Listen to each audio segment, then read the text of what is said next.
태양계 전체를 모두 담을 수 있는 바다가 있다면 어떨까요? 어떤 물체는 물에 뜨고 어떤 물체는 가라앉듯이 태양계 전체도 어떤 것은 뜨고 어떤 것은 가라앉을까요? 일단 암석으로 이루어진 수성, 금성, 지구, 화성은 분명히 가라앉을 겁니다.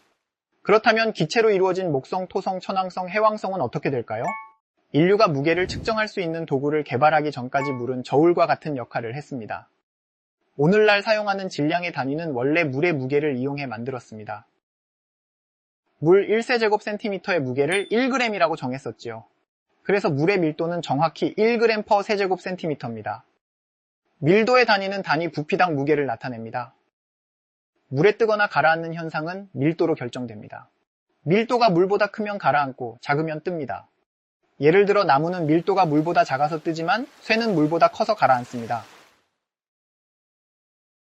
무거운 물체라고 해도 부피가 충분히 크면 물에 뜰 수 있습니다. 쇠로 만든 거대한 선박이 물에 뜨는 이유지요. 이 간단한 원리는 우주의 거대한 천체에도 적용할 수 있습니다. 지구의 밀도는 5.52g per 세제곱센티미터입니다. 물의 5배 이상입니다. 당연히 물에 가라앉습니다. 만약 지구의 밀도가 1보다 작았다면 바다가 지구 표면이 아니라 지하에 있었을 겁니다. 지구처럼 암석형 행성인 수성, 금성, 화성의 밀도는 각각 5.43g per 세제곱센티미터, 5.24g per 세제곱센티미터, 3.93g per 세제곱센티미터로 모두 물보다 큽니다.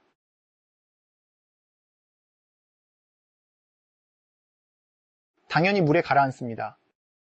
반면 가스형 행성인 목성, 토성, 천왕성, 해왕성은 각각 1.33g per 세제곱센티미터, 0.69g per 세제곱센티미터, 1.27g per 세제곱센티미터, 1.64g per 세제곱센티미터로 암석형 행성보다 훨씬 작습니다.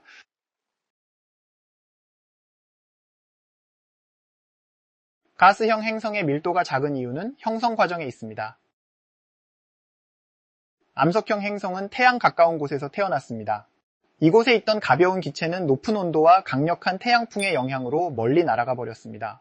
그래서 철이나 규소 같은 무거운 물질이 주로 남아 암석형 행성이 되었습니다. 가스형 행성은 태양에서 먼 곳에서 생겨났습니다. 이곳은 온도가 낮아 가벼운 기체가 풍부했습니다.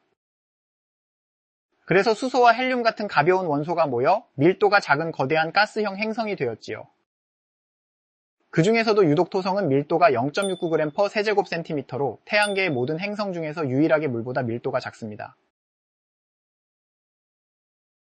단순히 생각하면 어마어마한 수조에 넣는다면 토성은 물에 뜰 겁니다. 토성과 물의 밀도만 비교하면 그렇습니다. 실제로는 어떨까요? 일단 토성을 넣을 만큼 큰 수조를 만드는 건 불가능에 가깝습니다.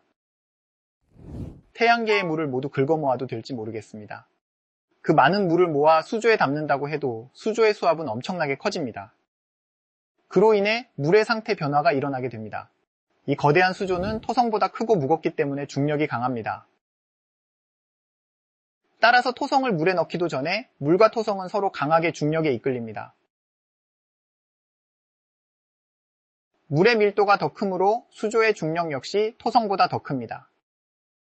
토성의 구성 물질은 토성에서 떨어져 나와 수조로 빨려 들어가겠지요. 토성의 물질과 물이 섞여버리기 때문에 토성은 형태를 유지하기 어려워집니다. 마치 물에 넣은 솜사탕처럼 섞여버리게 되지요. 토성이 물과 섞이면서 토성 중심부에 있는 소량의 니켈과 철 등은 아래로 가라앉습니다. 그리고 토성의 99.5%를 차지하는 수소, 헬륨, 메테인 등은 물 위로 떠오릅니다. 마치 물에 부은 기름처럼 물 위에 토성의 물질이 층을 이루게 됩니다. 어떻게 보면 토성이 물에 뜬 셈이지만 원래 모양을 유지하며 물 위에 둥둥 뜨는 상상은 실현되지 않습니다. 부피가 지구의 764배나 되고 질량은 95배나 무거운 토성을 실제로 물에 띄워볼 수는 없겠지만 즐거운 상상입니다. 이를 계기로 위용을 자랑하는 천체의 색다른 모습을 알게 되었으니 이런 상상은 언제나 유익한 것 같습니다.